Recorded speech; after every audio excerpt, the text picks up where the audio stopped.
The Hoover Dam. Standing 726 feet high above the Colorado River. It is 1,244 feet long and has a base of 660 feet thick as it narrows to 45 feet thick at the peak. It is about 30 miles from Las Vegas, straddling the border between Nevada and Arizona. It is larger than even the Great Pyramids of Cheops and is filled with over 3.25 million cubic yards of concrete, making it weigh about 5,500,000 tons. It has enough concrete to build a sidewalk 16 feet wide and 8 inches thick from San Francisco to New York City. At the time of its completion, the Hoover Dam was the largest federal project ever attempted and the world's biggest dam. For thousands of years, the Colorado River has run through the western part of North America. The river is a vital part of life in these areas, providing both drinking water and irrigating the land. It has also created some of the world's most beautiful canyons, including the Grand Canyon in Arizona. But the Colorado River has not always been friendly to its residents. It has created huge floods in both California and Arizona. The worst of these was in 1905. Man-made canals cut into the Imperial Valley of California broke their banks when unexpectedly large floods inundated the Colorado River. If the need for controlling the flow of the Colorado River was not evident before, it became obvious in the disastrous floods of that year. With the massive flooding of the Colorado River, flood control needed to be put in place. In 1921, President Harding appointed Herbert Hoover as chairman of the Colorado River Commission. The commission authored a compact between the 7 states that benefit from the river. This compact was the beginning of the permanent controls on the water of the river. On December 21, 1928, Congress passed the Boulder Canyon Project Act, providing, quote, for the construction of works for the protection and development of the Colorado River Basin for the approval of the Colorado River Compact, end quote.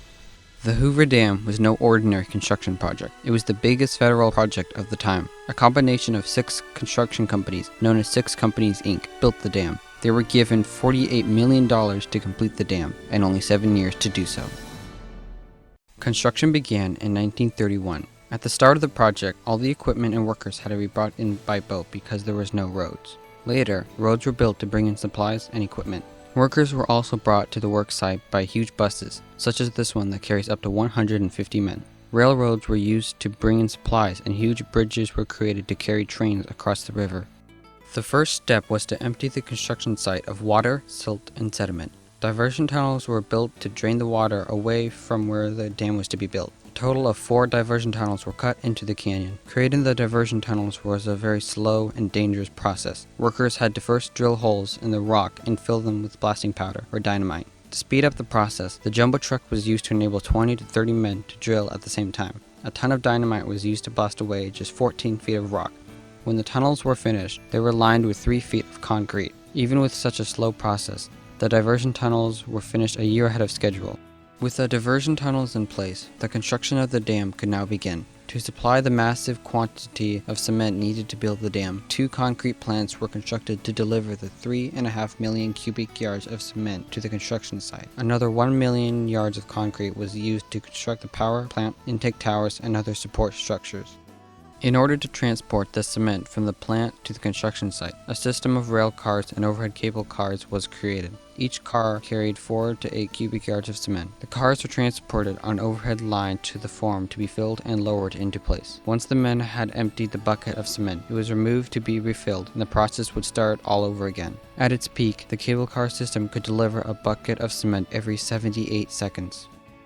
Cooling the enormous amount of concrete would ordinarily take about 100 years. However, engineers designed a system of steel pipes to carry ice water to the interconnecting concrete blocks. This system both cooled the cement faster and reduced the massive heat buildup that could have caused cracks in the concrete. The pipes were later filled with concrete to add strength to the dam structure.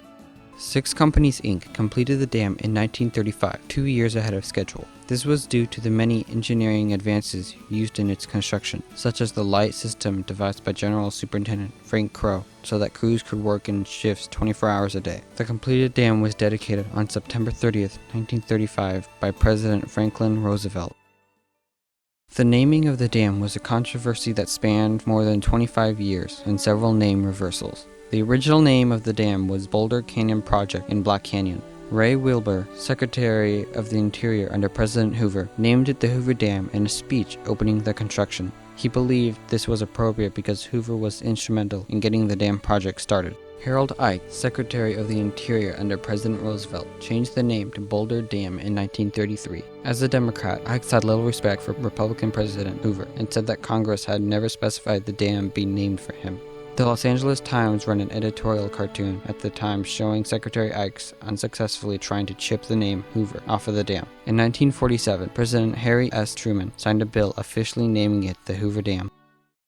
A more recent controversy involving the Hoover Dam is the environmental impact of this and all dams. The Hoover Dam was the first of many dams to be built on the Colorado River. Before the dams were built, the waters of the Colorado flowed freely to the Gulf of California, creating a delta. By restricting the water flow, the delta has all but dried up, leaving the wildlife in the area to rely on groundwater. A lack of water from the river has also increased the concentration of salt in the area, significantly changing the environment. By restricting the flow of water, farmlands no longer receive nutrient-rich silt once carried by the Colorado River. Additionally, some species of fish have not been able to survive in the altered environment either of Lake Mead or of the river below the Hoover Dam. Some are no longer found in these waters at all, though they survive in other areas of the Colorado River. These are consequences the original engineers could not have foreseen. In spite of the negative environmental impacts, the Hoover Dam has caused positive changes for some wildlife. Lake Mead has created a larger environment for fish and waterfowl, even increasing the numbers of certain species of fish. A consistent water supply has helped animals in the area thrive and increase in population. Most importantly, the Hoover Dam has served to prevent devastating droughts from destroying the agricultural business along the Colorado River.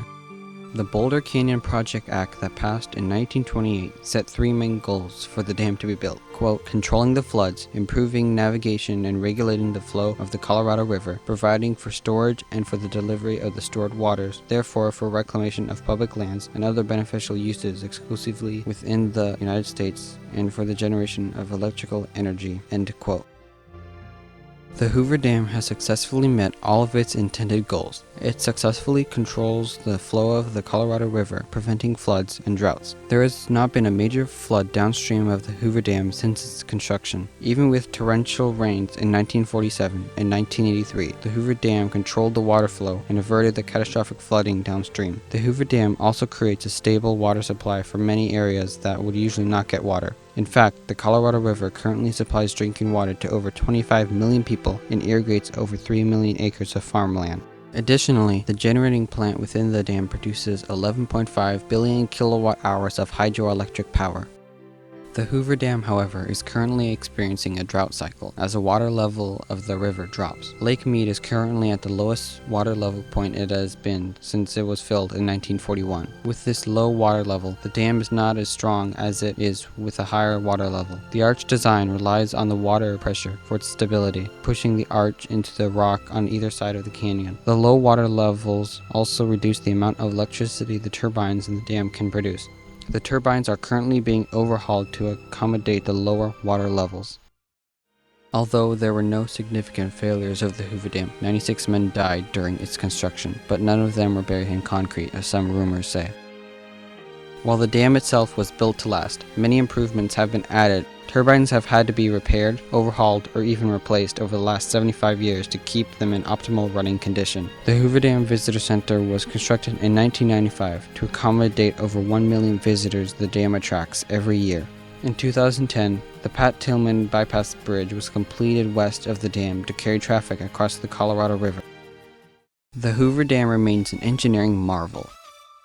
It was a federal project that was completed under budget and ahead of schedule. It was awarded one of the top 10 construction achievements of the 20th century, and today is the 15th largest dam in the world.